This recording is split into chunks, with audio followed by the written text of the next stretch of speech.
for the 49ers Rush Podcast.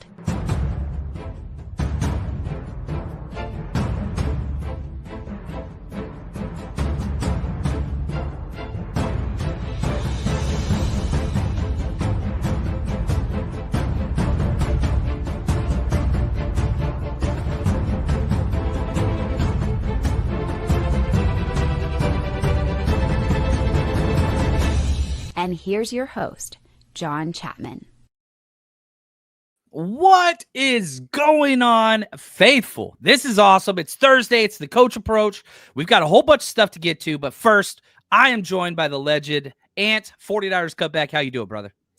I'm doing great. It's an interesting offseason so far. I don't think free agency got off to the start that anyone was expecting. We've seen the 49ers strike on bargain basement players, and we're wondering exactly what their plan is. I think this is the first time in an offseason that we've really looked at the 49ers and been like, what exactly is the plan? And I think we're going to go through these positional needs today and try to figure out maybe a little bit of an idea of what the plan is, because it's not making sense to me for the most part. But I think it's an interesting time, and it's an interesting time for the 49ers, and everyone's wondering, is Jed York just cheap, or is this a method to the madness that the 49ers are going to figure this thing out? I think it's a really interesting time in San Francisco. It's weird, man. It's weird. And I hope that this is just one thing, but we'll see. But we're going to talk some McCorkle. The chat is already on fire. We've got insults. It's just what it's going to be. Mac Jones brings a certain, I don't even know, PTSD, trauma, wild card. You ever see Always Sunny? Wild card. Charlie, that's what it is. And so, let me just say this. My own personal opinion, I'll throw this out there early. I am not a Mac Jones fan. I don't like Mac Jones. I didn't want to sign Mac Jones. But did you upgrade your quarterback to position? Yes, you did. Is he better than Brandon Allen? Yes, he is. Is he better than Josh Dobbs? Well, that's debatable, but not for Kyle Shanahan. He hated Josh Dobbs. It's really, really weird how much he disliked that man. Shanahan just has certain players that he just doesn't care how good they are. He's not going to give them a chance. But that's what it is. So, but the meat of today's episode, which I'm super excited because I haven't seen these answers. So the top 11 positions, we're going to rank them 0 to 10. Okay. In whatever order. So your offensive positions, you go right, defensive tackle, defensive end, linebacker, corner, safety. Then you talk offensive positions, interior offensive line, offensive tackles, tight ends, wide receivers, running backs, quarterbacks. Where do you rank those 0 to 10? And you can't reuse a number.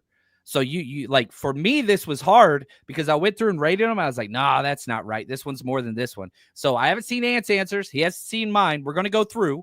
And some people are already putting their answers out there. Shout out to David. What are the most important positions? That's what we're going to be spending the majority of our time on. And with news, Kyle Juszczyk meeting with the Steelers today. Hope that he gets signed somewhere because the NFL is better with him around.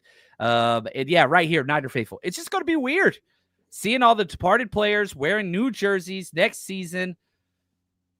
It's just like an alternative universe where it just gets weird. So here we go. Let's dive in. Let's talk McCorkle. Mac Jones, number 10. Gosh, he cannot wear number 10, can he? He can't wear number 10. I mean, he might as well. I mean, it's not like number 10's really brought the 49ers anything great anyways. Ever. It's a number that we're not a huge fan of. So, I mean, McCorkle wearing number 10 doesn't really bother me because at least I'm hoping number 10 never comes off the sideline. That's the truth. I hope he just stays over there. And if that prevents somebody else from wearing it, that'll make me feel good.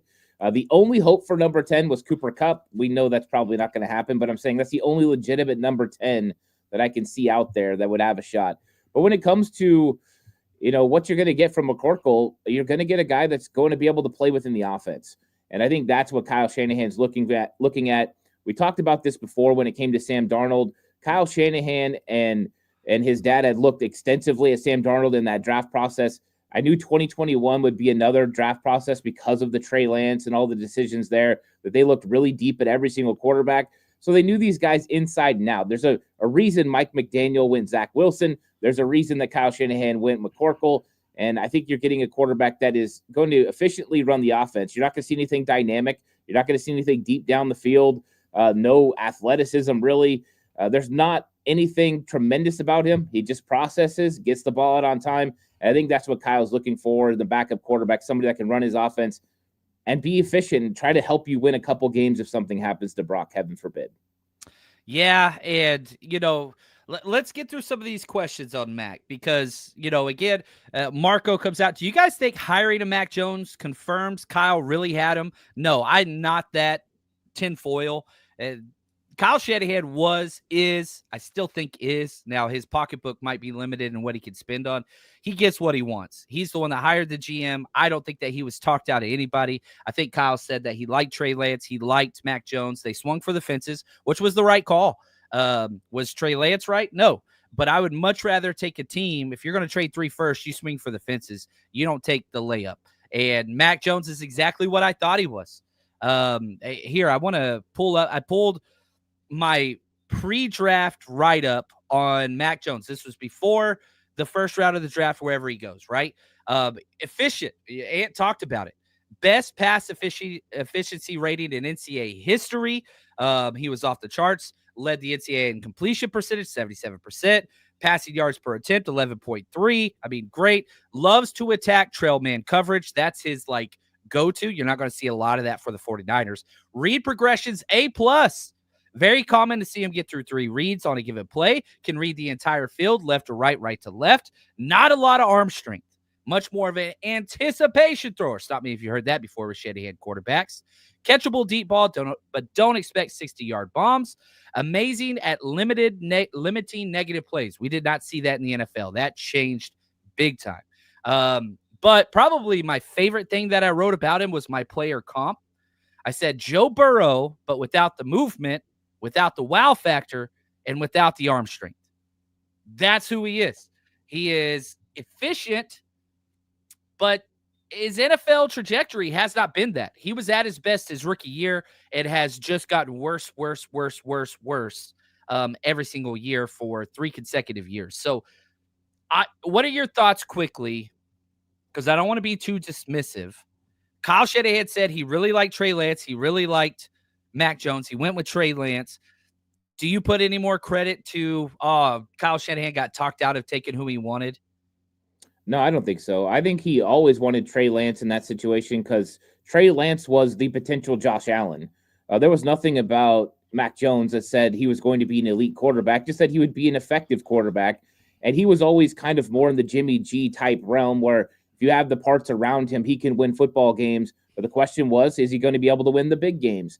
And I think that that's what Kyle and John looked at with Trey Lance and decided that he had more upside, more potential. And that's what you got to shoot for, especially at the top of the draft. You're trying to get a guy that's going to change the game, a guy that's going to finish off a Super Bowl against Patrick Mahomes. And that's why they went with him. It didn't work out, but I understand it. But these two guys are in completely different realms. If you'd have told me Mac Jones went in the second round, I think that would have been the more believable position. But New England needed a quarterback, and they got him. I will say this is probably the best situation for Mac Jones that he's been in. New England wasn't great. You look at Jacksonville, that's not wonderful either. Trevor Lawrence has never been able to do anything there. They've changed coaches a couple of times. So this will be his most stable and best situation. Kyle Shanahan and that system was able to fix Sam Darnold. Maybe Mac Jones will get a little bit better and be an effective starter if something happened and he had to step in for Brock. That's really what they're looking at. But really, we want 13 on the field at all times, and Mac Jones is just a break in case of emergency type quarterback. Yeah, and I think it's smart. I don't think that this is a bad signing. I dislike Mac Jones. I dislike him on the field. I dislike him off the field. It's like the Dr. Seuss thing. No, I do not like green eggs and ham. I just don't like the way he plays. I think he's a little bit. I almost cursed right there. Ant. I almost cursed. I just think he's a little bit of a. I can't think of a proper word to use that's not going to be. He's a little bit of a baby. Obviously, you got the facial expressions, the crying, walking off the field with an ankle, the whatever, the time at Alabama partying, the night before games and night after games. Is he Johnny Manziel? No, but is he a good backup quarterback that can make $3 million a year? Yeah, cool. That you got a bargain price, and I like this question from David. He says, is Mac Jones a hardball move for a Purdy contract? We don't have to have you type thing. I don't think so.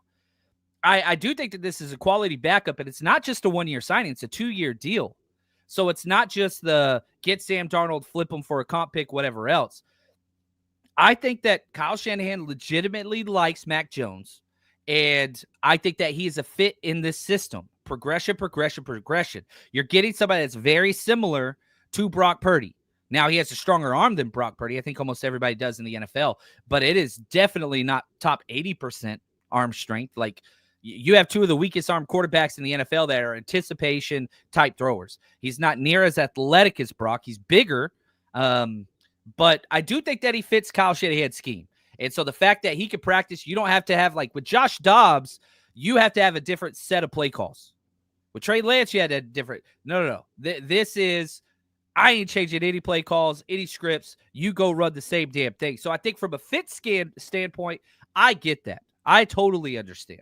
Now, the question here for Chris, has McCorkle ever played in a system similar to Shanahan's? The answer is absolutely yes. Whenever he was at Alabama, Steve Sarkisian was the offensive coordinator. And so, which he adapted a lot because Sarkisian went from the Falcons, wherever he took over. He replaced Shanahan when Shanahan came here, adapted, molded Shanahan's scheme, and they took that to Alabama. So, yes, there is very similar system there. Do you think that that plays an effect? Does that affect kind of Max stepping in for the 49ers? Yeah, I think so, because now you've already seen him do it. I mean, that's the thing. You see him play within a system.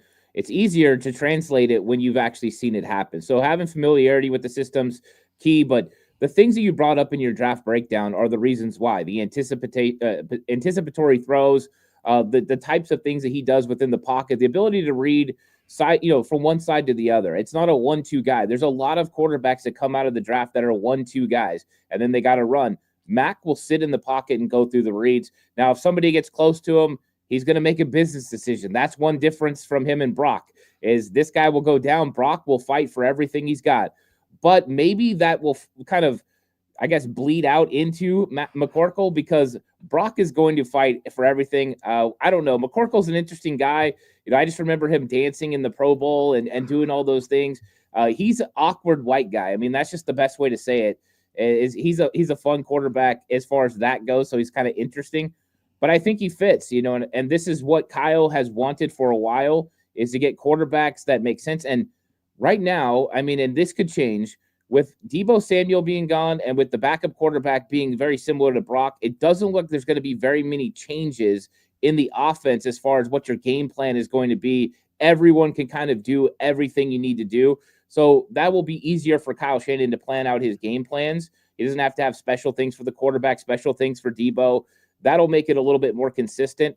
I think that's part of it. And then also John Lynch said, yeah, when it comes to backup quarterback, we got to be a little bit better with our money because Brock's going to get another contract. So this is what they do. And hey, it's a guy with upside. Who knows?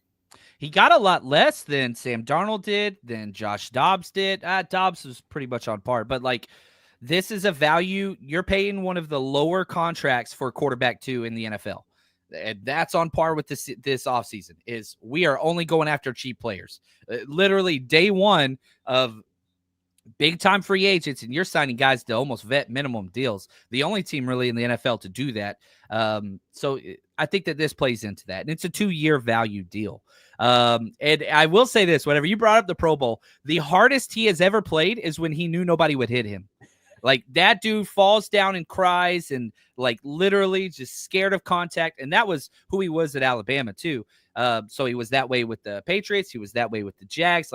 He's soft. He's just a very, very soft football player that plays quarterback. The one time he wasn't soft was the Pro Bowl when nobody was hitting. And then he goes all out and celebrates like he's whatever. I don't mind celebrations. And yeah, it's cringe. It's corny. That's who he is. But now he's on the Niners. And so you are a fan / analyst, whatever you want to call yourself. I don't know what to call myself. Does this affect how you see Mac Jones? Because I can't stand this guy. He's one of my favorite players to root against in the NFL. But now he's wearing the red and gold. How do you balance, man, this dude's a little bit of a turd. He's cringe, not a good teammate. How do you balance that with now he's, on the 49ers? I think I just let it play out. That's usually how I let it happen is see if this guy kind of endears himself, throughout the process. Let's see what happens when he gets into training camp and how he operates and how he carries himself, and you're hoping that maybe he's going to carry himself differently and you'll start to change your opinion on him because you just don't know. But for me, I've always found him kind of entertaining during the whole draft process. We would be talking about other guys and then, I would purposely put him into the show as out of nowhere just to annoy people because I just think he's kind of funny. He gets on people's nerves, and so that part kind of is hilarious. But it's going to add a different dynamic to the team for sure. But yeah, I mean, if he goes out there and performs and he plays well, I think everyone in the fan base is going to come around to who Mac Jones is. But if he plays bad, they're going to turn on him in a drop of a hat, as well they should. And I think that's one of the things he's got to deal with. So, yeah, I think it's going to make for an interesting wild ride again. And we know there's going to be some conversation at some point that Mac Jones should be taking over for Brock Purdy. We just know it's coming. Just know whoever says that is, I don't want to say a moron. I just got to say, nah, bro. The one thing I will say, but here's the positives, okay? He's already had to be relegated to a backup quarterback. And so he had that last year behind. So, he knows his role a little bit better.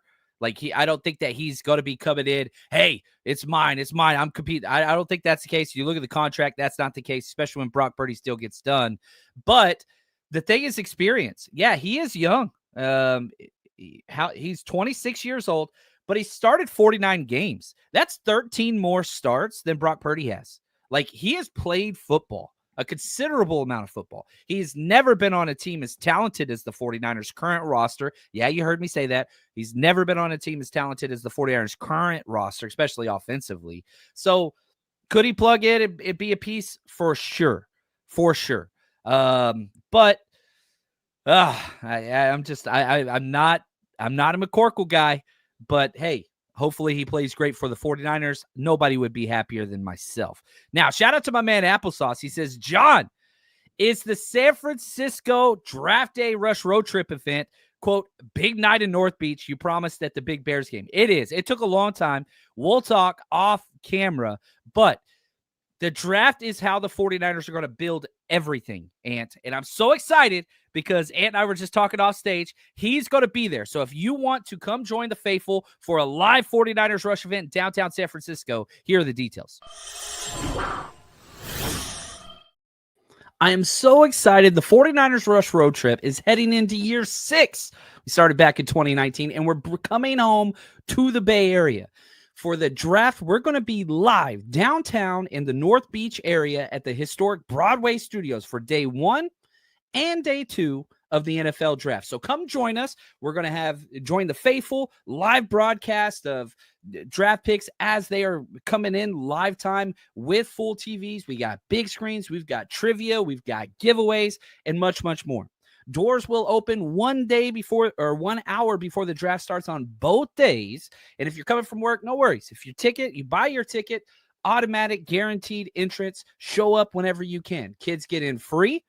And if you are struggling trying to get your youngsters to be more on board with the 49ers or the draft or whatever, bring them out to an event. They get in free with the ticketed adult, and we make sure our entire team knows kids come first. Every single youngster leaves with something tangible that they can tie to this experience. Come give it a shot. Tickets are currently only $20 for each day. That's it. We're not trying to make a lot of money on this. We're just trying to build a wonderful experience. So go to 49ersrushroadtrip.com.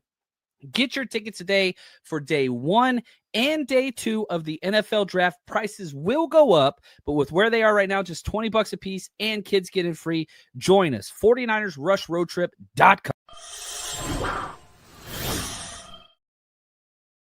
All right. I just saw the news. Raheem Mostert just signed a 1-year deal with the Raiders. So he ain't coming back. And again, Niners get younger and cheaper. So if you're expecting them to make a big deal move now, don't hold your breath. So let's get into the meat of today's show. We are going to rank all 11 position groups, 0 meaning the least amount of need, to 10 meaning the most amount of need. I'm going to let Ant kind of take this over. Let's start at 0. which position group for you, and we'll kind of break down these as we go. We'll talk through them. Which position group, in your opinion, offense, defense, whatever, has the least amount of need? Well, it's interesting you bring up Raheem Mostert because I do think it's running back. You have Christian McCaffrey, you have Jordan Mason, you have Isaac Guerrero. You just re-signed Patrick Taylor. You got Israel Abanikanda. You could hit somebody in the draft real late, or even sign an undrafted free agent. To me, when Jordan Mason potentially was coming back, you don't have a need at running back. And then the question mark is fullback. Do you need a fullback? Do you need somebody that can play Kyle Juszczyk's role? I'm not sure that's what Kyle's going to do anymore. So with that being said, I think that running back is not a real need for the 49ers. This is probably the position that's the most stacked depth-wise. They've addressed it in so many ways, whether that is, free agents or, young guys. And they do have a lot of young guys. So I think running back is not a need at all. Would you draft a day 3 running back with that being such a strength in this draft? You have 5. Here's the current, no particular order: CMC, Isaac Guerrero, Patrick Taylor, Israel Abanikanda, and Jordan Mason. You only got 5. Would you draft another one? Yeah, I'd be interested in drafting one if one fell at a certain spot, that it was comfortable, especially if someone with an elite trait. I think that would be a player to go with. But I think there's so many really good running backs. There's probably 30 draftable running backs in this draft that there's probably going to be a couple of guys that are undrafted free agents. And we've seen the 49ers be able to hit on those guys. Jordan Mason is one of those guys that they were able to hit on. So I think that it could be late, or it could be an undrafted free agent to kind of come in and compete. Okay, that I had running backs at 1, so I'm curious if we flip these. So running back 0 for Ant. Who's your number 1? My number 1 is quarterback. We just flipped them. Yeah, so now that we've got McCorkle, depending on who's 3, who cares, right? It doesn't really matter at this point. But yeah, I just don't think it's a need. I don't think they need to address it. And so it's either going to be Tanner Mordecai or somebody else. But even then, it's going to be someone extremely cheap, and that'll be fine. The 2 guys are the main way to go. So we flipped it for sure. Running back and quarterback, I think, are the easiest of the 2 positions to see that they've got depth now, and they've taken care of it. There we go. I like that. All right. I'm cool with that one as well. So who's number 2? So 0 running backs, 1 quarterback. What position is 2 on your need scale? I'm going with wide receiver. I think adding Demarcus Robinson kind of made this one a little bit more comfortable. Even if you go, I know there's a potential suspension and all that, but you invested in Ricky Pearsall with the first-round pick. I thought he came on and played pretty well last year. You've got young guys with Jacob Cowing. You've got Jawan Jennings, who really came into his own. Whether he's playing X or he's playing somewhere else, he's able to get open and make plays. We still got Brandon Ayuk coming back at some point. And I think that I like guys like Isaiah Hodgins, that could come in, and Russell Gage that could come in and make some plays if you need them to. But I did hear that they're still in the veteran market. And I wanted to ask you if you thought that they were still going to potentially sign a veteran as well. They did one, Demarcus Robinson. Could they also sign another one and make this a non-draft need completely? I wouldn't mind it. And again, my whole stance was you already have 2 young wide receivers you're working on, and Jacob Cowing and Ricky Pearsall. And Jacob Cowing still needs work. I think Pearsall still needs a little bit of work, but he at least showed, he's starter worthy already. So I'm fine on the young wide receiver. If somebody falls to you, I don't mind drafting one. That's not my thing. But the 49ers don't keep a lot of wide receivers. They really 5 to 6. And so if you are going to sign somebody, it needs somebody that's going to have an impact early. You go get Demarcus Robinson, who I like, but man, he might get suspended with that DUI. So now you're still kind of, is he going to be out 2 games? Do you want to start out with, so another veteran that is available? There's lots of them. There are so many guys that you could pick up off the scrap heap, which is all the 49ers are doing this offseason, is super cheap deals. So yeah, if you can go get somebody like an Elijah Moore or a Juju Smith-Schuster or a JJ Chark or something like that, where it's cheap, you know what they are. They've been around in multiple systems. They can play week 1, week 2 when Ayuk gets back. So you're kind of hoping Demarcus Robinson plus whoever this number 2 guy is takes the place of Ayuk early, and then once Ayuk finally gets back, then you have the depth there. So I wouldn't be upset about it. I think with Jawan Jennings last year in his contract, I want to extend him. I don't think the 49ers are going to. So now you also have to plan for next year a year out. And so that's why that makes sense. So if you go sign a vet and you get him on a 2-year deal, I would like that. But yeah, I had wide receivers too. So again, yeah, running back 0, quarterbacks 1, wide receiver 2. Let's get to the number 3 on the Ant need scale with where the 49ers currently are. I'm going with cornerback. And, this probably would have been a lot higher a few days ago. But I think that, them going out and making a move and bringing in the Seattle cornerback, I think was a solid move. I think Trey's a solid player. And really that's what they had to do is find cornerback 3. They also, claimed, another Trey off of waivers from the Rams, which is phenomenal. They go 2 Lukes, 2 Treys, making it happen here with the names. But I think you got, a little bit of depth, and I think that was the key. I think they do have their 3 cornerbacks now. You already had your 2 starters, and then now you're just adding in depth. Could you address it in the draft? Yes. Could you address it even more in free agency? Of course. But I don't think this is, anything that they're not comfortable with. And we've seen Robert Saleh get it done with Ahkello Witherspoon and with Emmanuel Mosley and guys like that they were able to draft in the 3rd round, or Emmanuel Mosley that they picked up, later on. And so I think that this is something that they address, and I don't think it's a huge value when you already got Renardo Green and Deommodore Lenoir ready to go. And so I think they feel comfortable with corner, and I don't think it's a big need anymore, even though I did think it was a higher need probably before free agency and they started making some moves. So my question, they still haven't said how much Trey Brown signed for. I'm telling you, that's small. Like, it's somebody that's missed 39 games in 4 years. Are you concerned moving forward with him as your cornerback 3? I'm concerned about it. I think you're always concerned when it comes to injuries. But I think the 49ers, even last year when they went with Isaac Yedem and Rock Yassin and guys like that, like, they're comfortable with that 3rd cornerback being somebody that, is not normally a big name, like just coming in and playing, and they're putting him at boundary corner and they're trying to protect him because Deommodore Lenoir does so much now. It used to be a bigger value for cornerback 3 because they were worried about them being able to play the nickel, a certain attitude. So I do think that they're going to find a way to address corner in the draft, and maybe that guy will come in and press Trey Brown for that spot. But they find ways to kind of skimp at positions, and cornerback under Robert Saleh and DeMeco Ryans was one of those positions that they were able to do that. I like that. And man, NY Niner says, I tried to rank these 0 to 10, could only get as far as 3. I see holes everywhere. Our roster looks like a bagel store. See, I had cornerback 6 on my scale. You had it 3. So this is our first big discrepancy. So I'm curious to see what these next 2 positions are. So cornerback at 3. Where's our number 4 spot on the need scale as we get more and more serious and more dire as we go through this list? Yeah, I got tight end next, and I think that they addressed it, in free agency already. I think that they do need to get a 3rd tight end. I'm not sold on Jake Tunges. I'm not sold on Braden Willis. I think that they need to get a solid 3rd tight end, but I think this is an easy fix in the draft. I think there's talented players in the draft that you can get in mid rounds that can step in.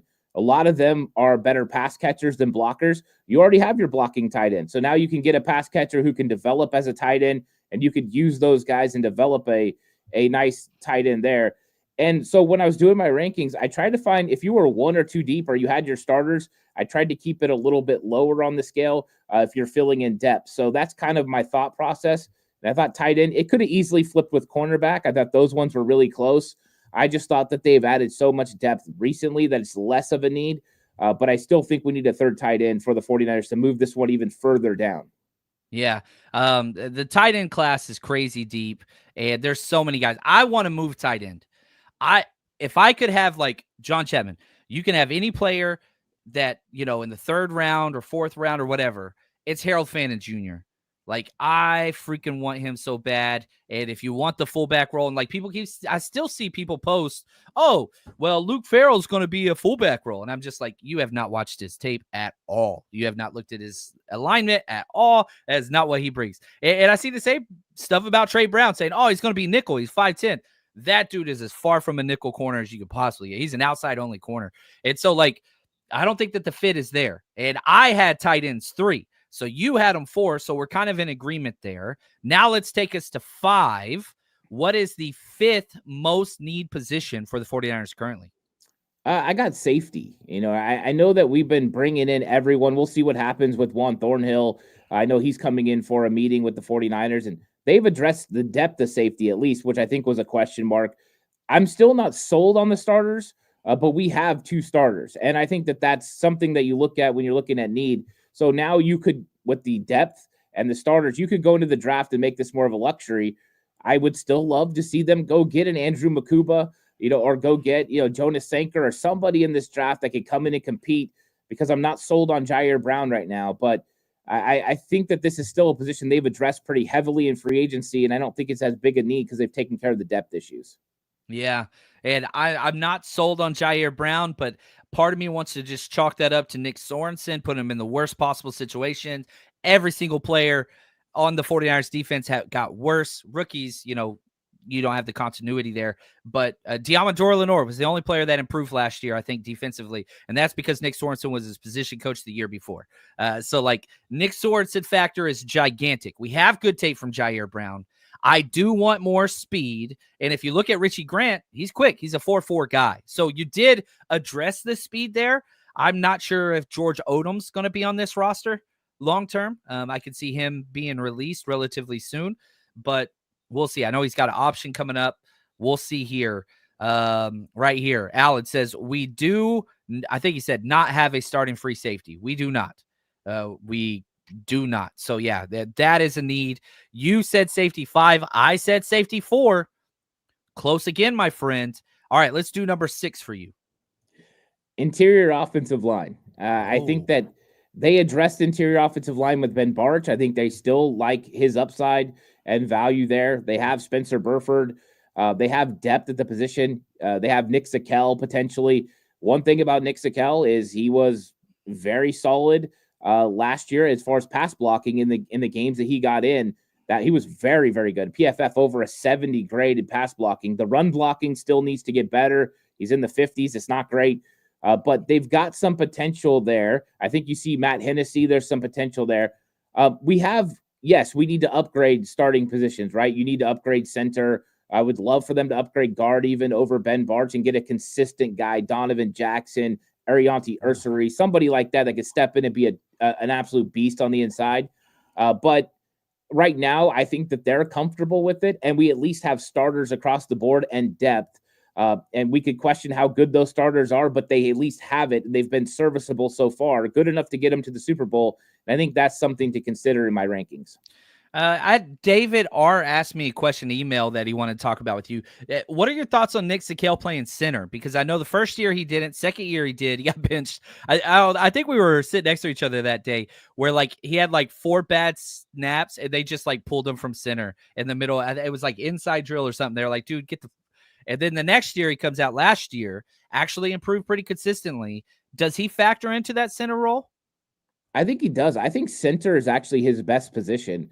I think when you looked at what he did in preseason, he was a lot more effective, a lot more consistent playing center than he was playing left guard. I thought Ben Barch outplayed him at left guard and Nick Zakelj outplayed Barch at center. So I do think he's a part of that mix.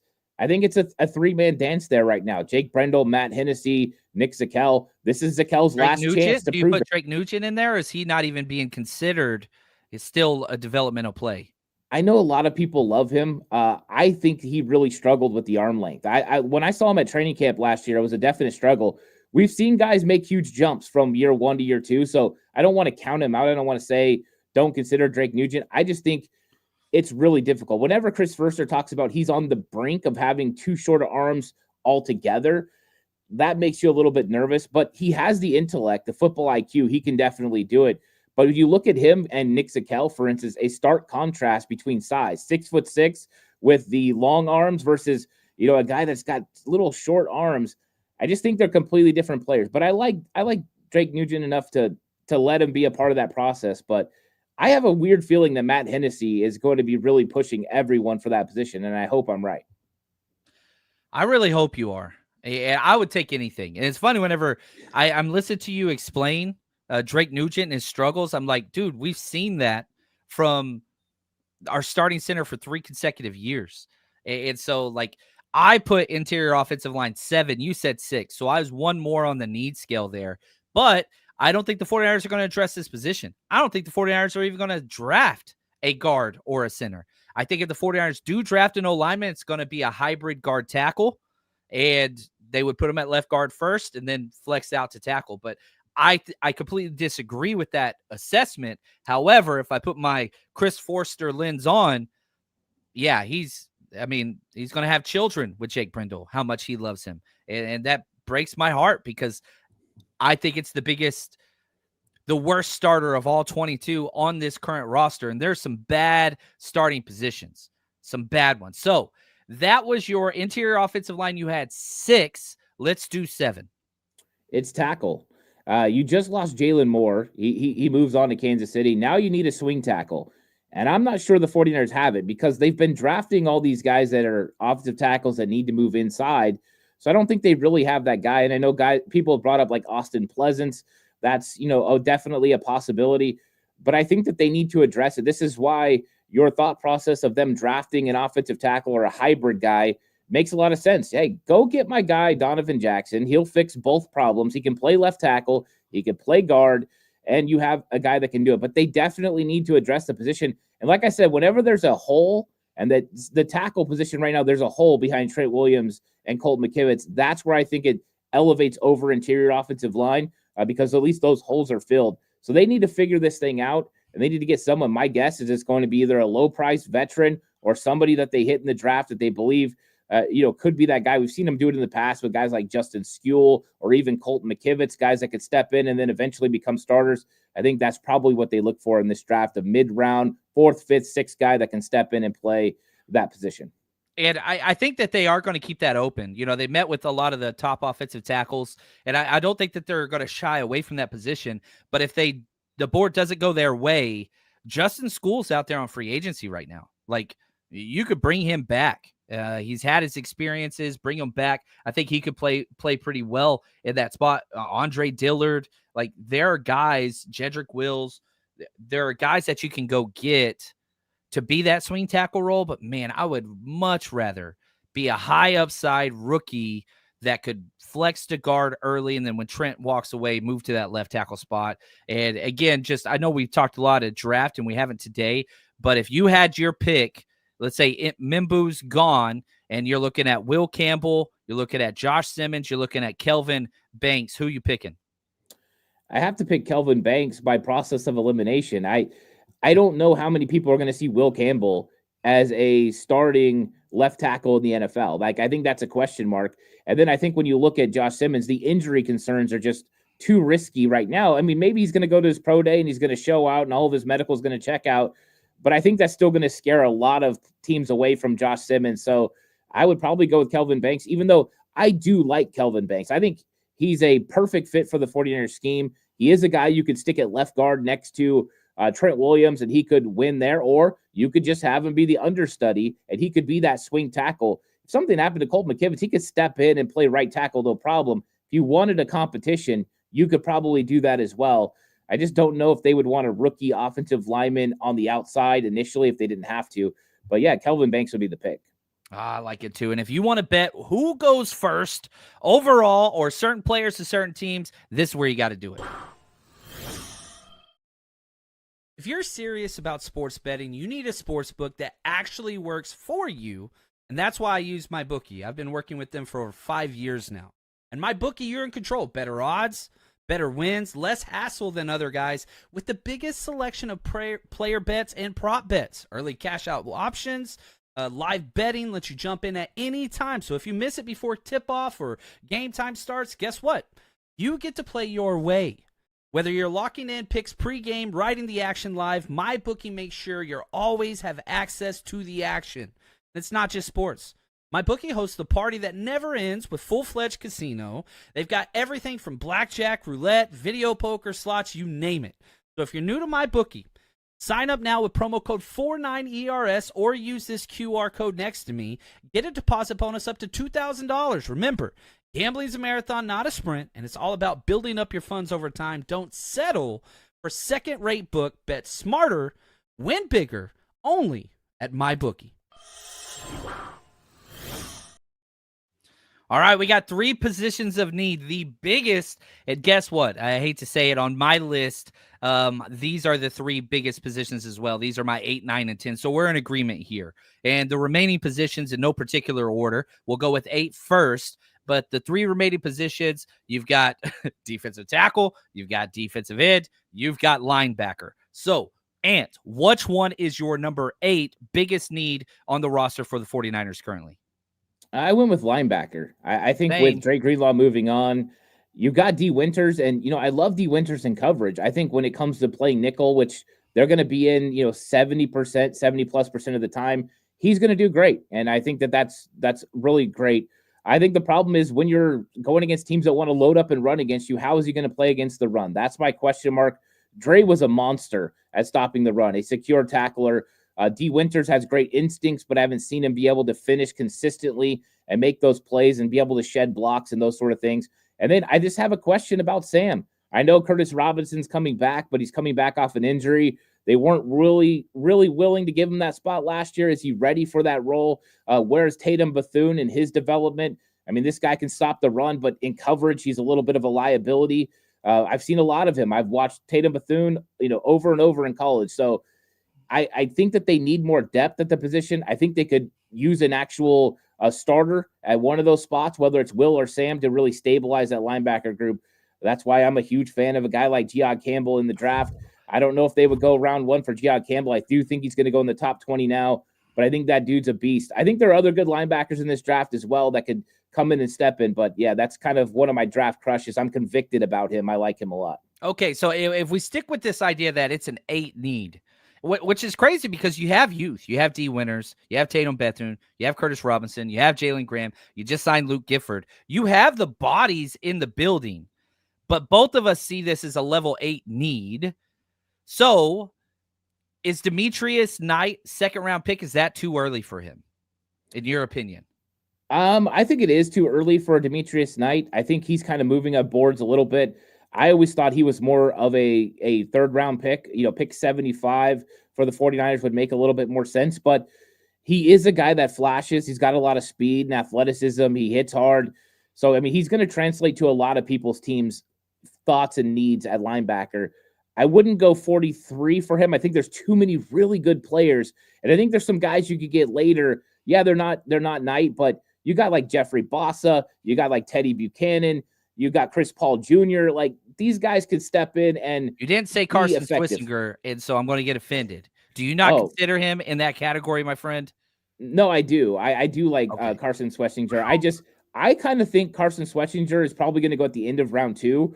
I think he's going to kind of go in the middle of the 49ers pick. So I wonder if he'll actually be available for them to pick. My least favorite thing about the draft is certain players are always eliminated based off of where you are picking, where you're slotted at from the jump. That's always my – I don't know how you remedy it, and I don't think that you really can. You'd have to do major trades, which a lot of times you don't see those huge swap trades. But, man, I just love Carson Swissinger. I freaking – from walk-on to team captain, are you kidding me? That is just the stuff legends are made of. Linebacker, huge need. So here we go. We got our final 2, and both of them are defensive linemen. We have defensive tackle and defensive end. So we're going to switch it up here. We're going to go straight to 10, and then we'll go back down to 9. What is your biggest need? The 10 out of 10 biggest need, and I'm pretty sure we agree on this one.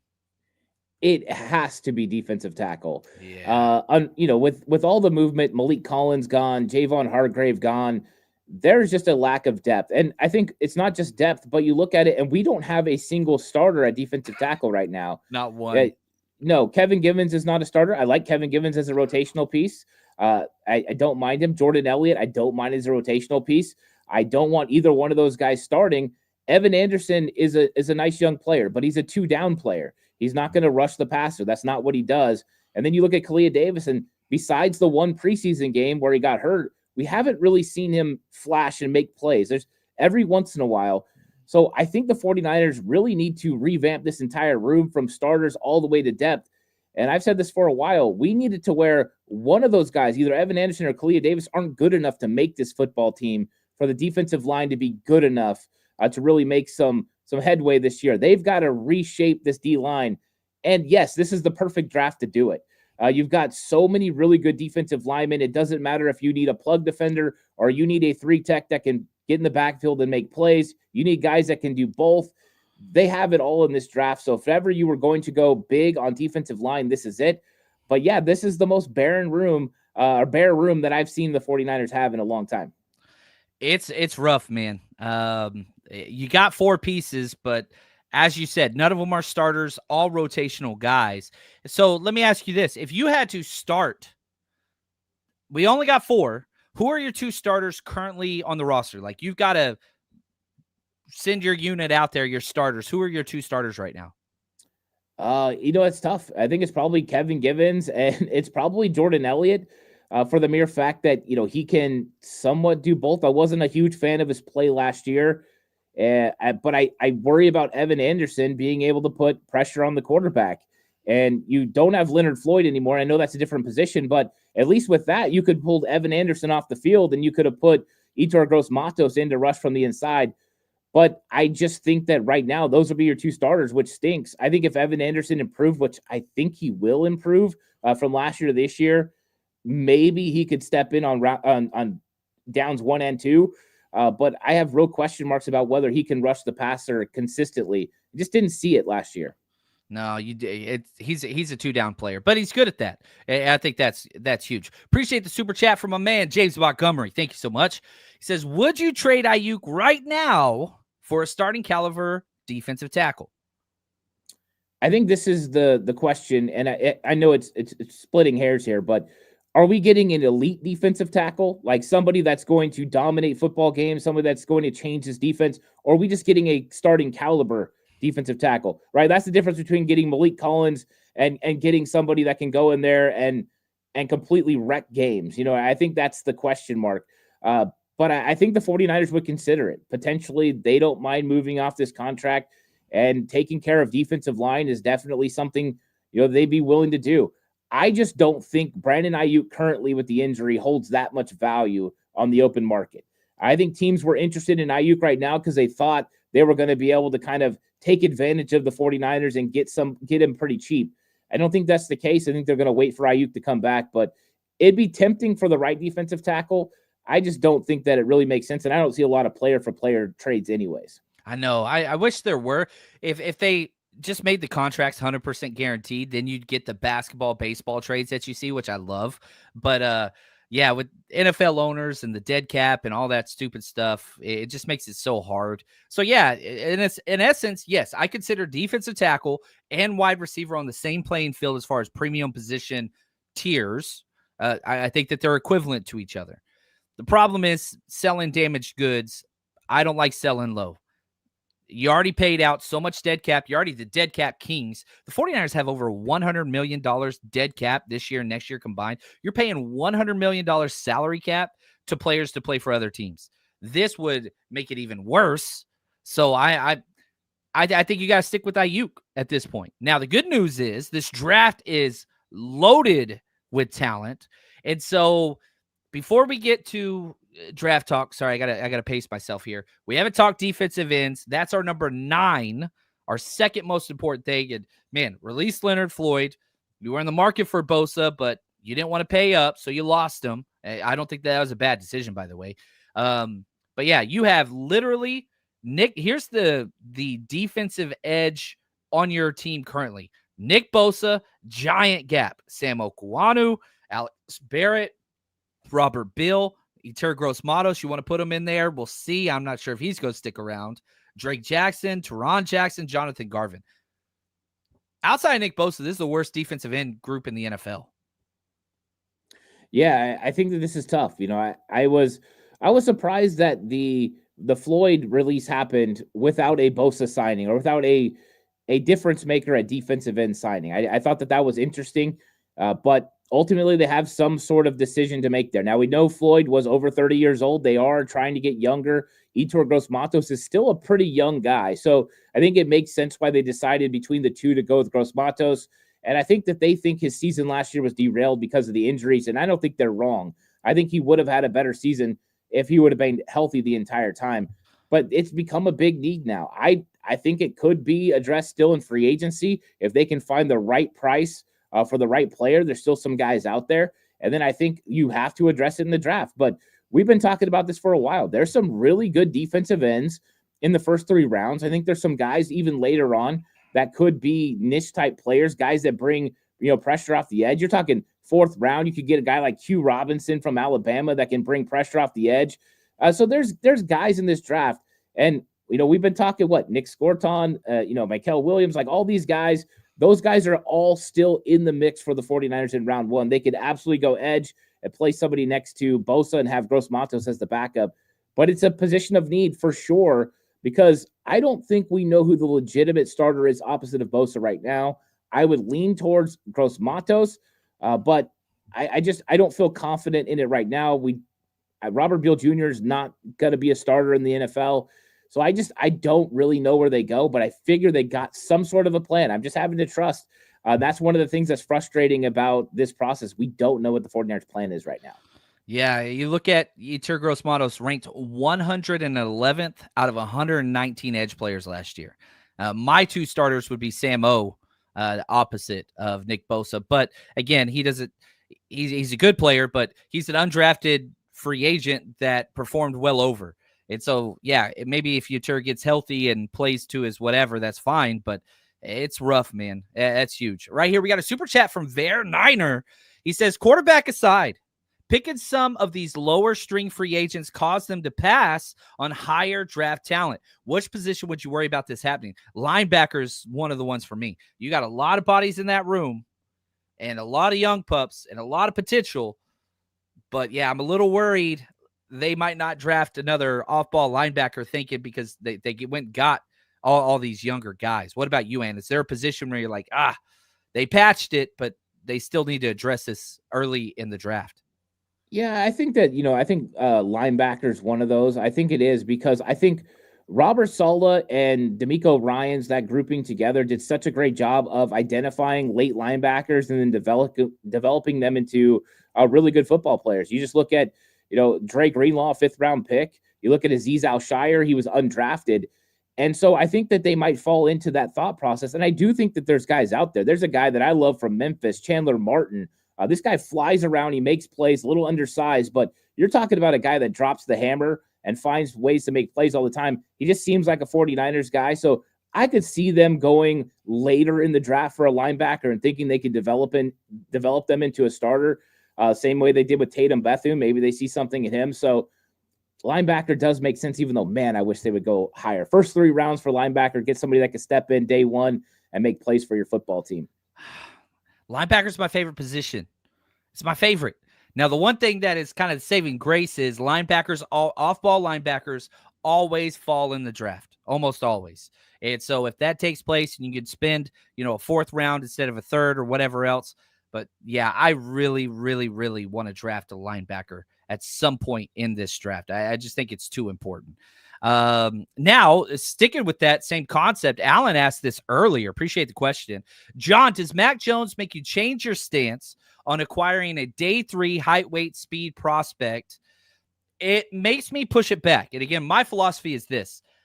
If you don't have a top 5 quarterback, I'm always taking dart throws to try to get one of those type of quarterbacks.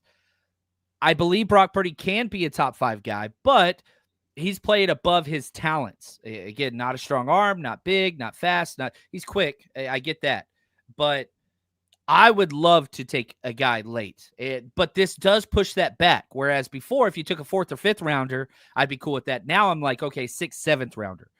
Somebody like a Joe Milton, somebody that is a big, whatever height, weight, speed guy at the quarterback position. Because, yeah, you got 3 quarterbacks, but Tanner Mordecai might just be where he is, which is a practice squad quarterback that maybe a couple years down the line could evolve into something. But, yeah, I'm still that quarterback 3. I would be fine spending a 6th, 7th round pick on quarterback. Do you agree? Yeah, I mean, we've seen the 49ers hit on a 7th round, quarterback with Brock Purdy. And I think that we've seen them consistently look for guys that are late rounds or even undrafted free agents when you talk about Tanner Mordecai and others. So I think that that's probably, especially with the way the compensatory picks worked out, they have the extra 7th rounder now. I think it's a little bit easier to take a dart throw at a quarterback there. and then potentially, even an undrafted guy. But we've seen the 49ers be worried about quarterback 3 for a while. So I don't think they're just going to rest with it being Tanner Mordecai. And I know there's some people that are very high on Mordecai. I don't think I've seen enough to get very high on him yet. So I do think that they will get a quarterback. But right now, I would say it's probably one of those last 2 picks in the 7th round or undrafted free agent. Yeah, I'm cool with that too. This is not a great quarterback draft, but if you get a guy that falls, take a flyer all the time. Quarterback is just like, I don't care. Even if I had Josh Allen, I still don't mind taking flyers. I don't care who it is. Quarterback is so damn valuable. If you have one, backups, you need them all the time. And I love that. Like, you look at the Patriots, they go get Drake May and he was my quarterback too, which was right. I just had the wrong order with number 1. But that doesn't mean that the Milton pick was a bad pick. It was a great pick.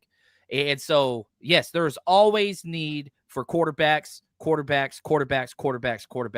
all the time. So I'm still swinging for the fences there. That's going to wrap up our show, Ant. I don't know if I feel better. We got some McCorkle talk in. We ranked the biggest positions. And there's a lot. In the past, there's always this idea, like, I always get the comment, there's not enough room for these draft picks on the roster. I don't think we're going to get those comments this year. No. It's rough. There's plenty of room. There's plenty of room for the draft picks. You could actually get more draft picks by trading back. I think the 49ers would love to walk away with this draft with at least 11 players, which they have the picks for. But I think if you told them they could get 13, I think they'd be interested. Yeah. I hope trade back. Still my favorite. I think it's everybody's favorite. You just got to have somebody to dance with. That's kind of what you got to do. Oh, well, actually, I have this in my notes for a future show. So it adds this. Let's do this. Would you trade with Seattle? Seattle picks pick 18. If Ted McMillan is on the board, they want to trade up for that wide receiver. Would you swap from 11 down to 18? If you go to the draft pick trade chart, basically it would cost the Seahawks their 3rd round pick this year and a 3rd round next year. Would you do that knowing a wide receiver, a stud wide receiver would go in your division and help Sam Darnold? Would you still do the trade?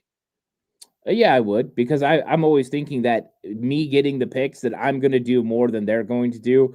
And so, I mean, I love Ted McMillan. I think he's a very talented player. But, they've still got to figure out a bunch of things there. I'm not really concerned about them overall. So I would do it. I know that divisional trades happen. They're not very, common, but they do happen. But I think that would benefit both teams. And I don't know. I just think Kyle Shanahan and John Lynch are kind of the type that's like, you're going to make a mistake with your pick and we're going to hit it with our picks. Let's go ahead and get it done. I love the philosophy of, I'm going to do what's best for my team. I'm not going to worry about your team. Does this make the 49ers better? The answer is yes. I'm getting as many 3rd round picks as I possibly can. And again, this doesn't make sense on the trade chart. And I understand that people will disagree with this take, but I truly believe this. I would take 2 3rd rounders, 2 middle 3rd rounders this year than the number 11 overall pick. I know that doesn't make sense. And I know, like, you're not going to trade back for that, but I'm telling you, every single time I do a damn mock draft and am I in the 3rd round, I'm like, yep. Like, that is the sweet spot. So if I could do anything, and I know everybody always says, like, trade back, you get a 2nd. Not one time this millennia has the number 11 overall pick been traded for a 2nd round pick being included at all. You get 3rds or you get future 1sts. That's it. It just hasn't happened. Teams don't trade 1st and 2nd rounders together to get in the 11th spot. So that ain't going to happen. So 3rd rounds, possibility, I would totally do it. Man, I would fall back to, like, you give me I want a 3rd round pick. I want all the 3rd round picks, man. I want 3rd round picks. Well, anyway, and you are the 3rd round pick in my eyes. Amazing show. What do we have coming up next on 49ers Cutback? And talk to us just about kind of your schedule upcoming. Yeah, so depending on what happens, I've been kind of playing this thing by ear. I'm still continuing with my draft talk. So I've been breaking down 2nd day players, day 2 players, rounds 2 and 3. So something like that's going to come out tomorrow. I've been working on some things. And then Sunday, I've been doing the Red and Bold show with Mark Adams. So come check that out. We've been doing around 1 p.m. So, come check it out on Sunday. Stop by, say hi to Mark. And it's always a lot of fun. He has a unique perspective on 49ers, kind of a writing mentality. And so we have a lot of fun with that. So come check those things out over the weekend. Yeah, I like it. Mark's good people, man. He's a great guy. Anyway, this has been a lot of fun. I appreciate all of you. Head to 49ersrushroadtrip.com right now. Get your tickets for day 1 and day 2 of the draft. Come party with me and Ant. We're going to have a good time. And until next time, you guys are all third-round picks. You are the best. You are not McCorkles. And until next time, stay strong, faithful.